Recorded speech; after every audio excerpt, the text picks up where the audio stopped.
હાલોલ શહેરમાં કેરલા સમાજ દ્વારા ભગવાન શ્રી અય્યપ્પા ઉત્સવની પરંપરાગત રીતે ગુરુવારના રોજ હર્ષોલ્લાસ અને ભક્તિભાવ સાથે ઉજવણી કરવામાં આવી હતી। હાલોલ ગોધરા રોડ પર આવેલ ભગવાન શ્રી અય્યપ્પા મંદિર ખાતે વહેલી સવારથી ધાર્મિક વિધિઓ, પૂજા અર્ચના અને અભિષેક કરવામાં આવ્યા હતા। ધાર્મિક વિધિઓ પૂર્ણ થયા બાદ વર્ષોથી ચાલતી પરંપરા મુજબ ભવ્ય શોભાયાત્રાનું આયોજન કરવામાં આવ્યું હતું। શોભાયાત્રામાં કેરલા સમાજની યુવતીઓ અને મહિલાઓ હાથમાં દીવા લઈને કતારબદ્ધ રીતે જોડાઈ હતી, જેના કારણે સમગ્ર નગરમાં ભક્તિભાવનું અનોખું દૃશ્ય સર્જાયું હતું। શોભાયાત્રામાં કેરલાથી ખાસ આમંત્રિત ભજન મંડળીએ તાલસુર સાથે અય્યપ્પા સ્વામીના ભજનો રજૂ કરતા લોકો મંત્રમુગ્ધ બન્યા હતા।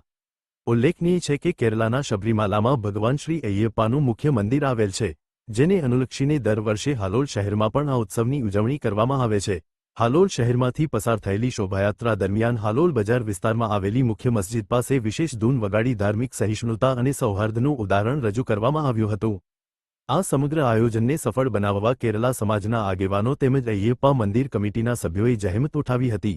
ઉલ્લેખનીય છે કે હાલોલ શહેરમાં આ ઉત્સવની પરંપરા છેલ્લા 32 વર્ષોથી અવિરત રીતે ચાલતી આવી રહી છે।